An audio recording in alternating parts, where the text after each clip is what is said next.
নমস্কার বন্ধুরা, দেবযানী শখের রান্নাঘরে সবাইকে অভিনন্দন জানিয়ে আজকের আবারও একটি নতুন স্বাদের এবং নতুন ধরনের জামাই ষষ্ঠীর স্পেশাল আমের রসমালাইয়ের রেসিপি নিয়ে চলে এসেছি।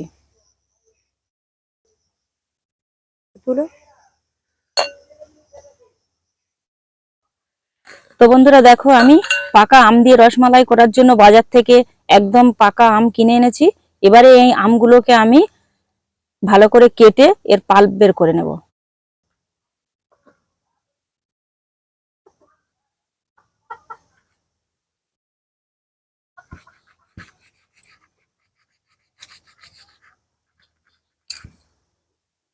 তো বন্ধুরা, আমি এইভাবে আমগুলোকে কেটে নেব। আর এই আমের মধ্যে কিন্তু একটুও খিটছে নেই বা আমের লোমগুলো নেই, তাই এখানে আমি আর এগুলোকে ঘিষে নেব না। আমি এগুলোকে ডাইরেক্ট এরকম চামচ দিয়ে সব আমগুলোকে কেটে নেব।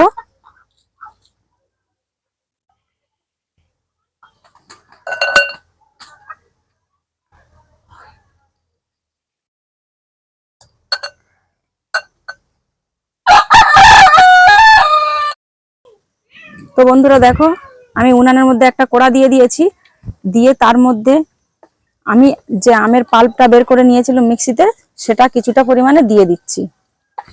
আর অল্প একটু আমি রেখে দেবো দুধের মধ্যে দেওয়ার জন্য। এবার এর মধ্যে দিয়ে দেব হাফ বাটি সুজি,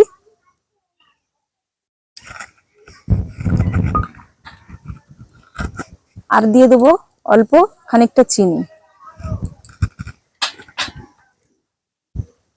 আর যতটা সুজি নিয়েছি সেই বাটিরই হাফ বাটি অনুযায়ী দুধ দিয়ে দিচ্ছি।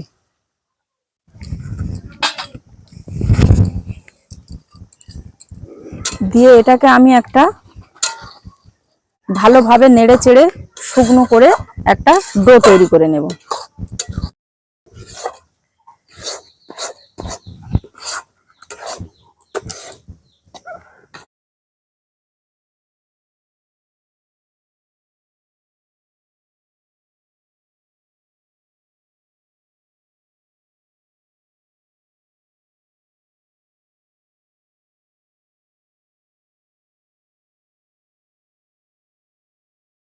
তো বন্ধুরা, আমার ডোটা ঠান্ডা হতে থাক, ততক্ষণে আমি কড়াতে দুধটা জাল দিয়ে নেব।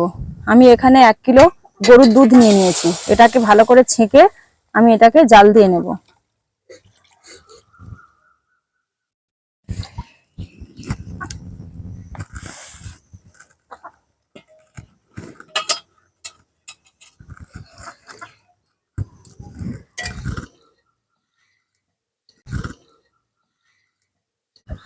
তো বন্ধুরা, দুধের মধ্যে আমি 2 থেকে 3টে এলাচ ফাটিয়ে দিয়ে দিয়েছি। আর দুধটা কিন্তু আমি খুব ঘন করে জাল দিয়ে নেব। দুধটা আমার এদিকে জাল হতে থাক, ততক্ষণে আমি আমের বলগুলো রেডি করে নেব। তো বন্ধুরা দেখো, আমি আমের যে বলগুলো রেডি করব, তার জন্য একটু হাতে ঘি লাগিয়ে নিচ্ছি। এবারে আমি একে একে ছোট ছোট করে আমের বলগুলো সুন্দর করে গোল গোল করে রেডি করে নেব।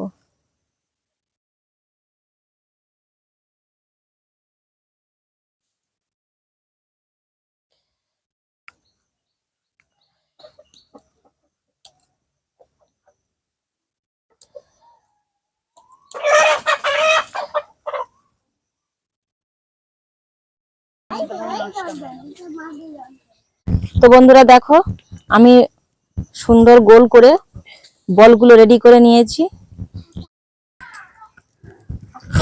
আর এই দুধের মধ্যে আমি পরিমাণ মতো চিনি দিয়ে দেব।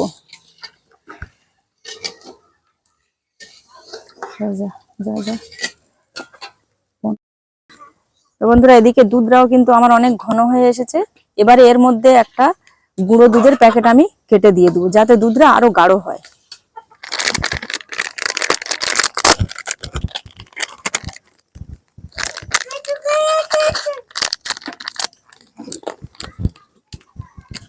তো বন্ধুরা দেখো, এটা কিন্তু আমি 10 টাকা আউল দুধের প্যাকেট নিয়ে নিয়েছি, সেটা দিয়ে দেবো।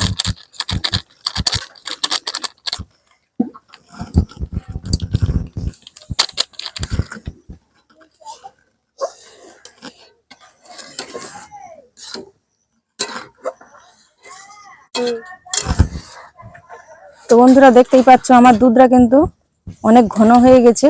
এবারে এর মধ্যে যে খানিকটা আমের পাল্প তুলে রেখেছিলাম, এবারে এর মধ্যে সেটা দিয়ে দেব।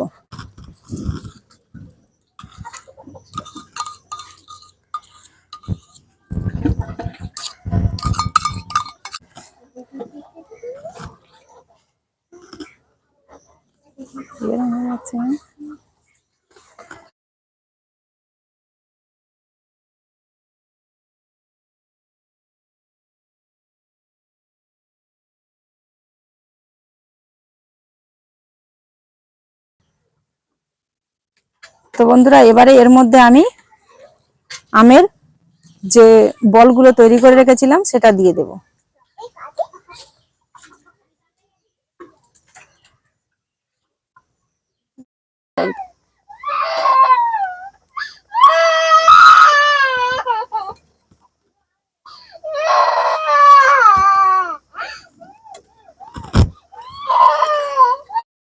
তো বন্ধুরা দেখো বলগুলো আমি সম্পূর্ণ দিয়ে দিয়েছি। দিয়ে এবারে এটাকে আমি আস্তে আস্তে কিছুক্ষণ ফুটিয়ে নেব।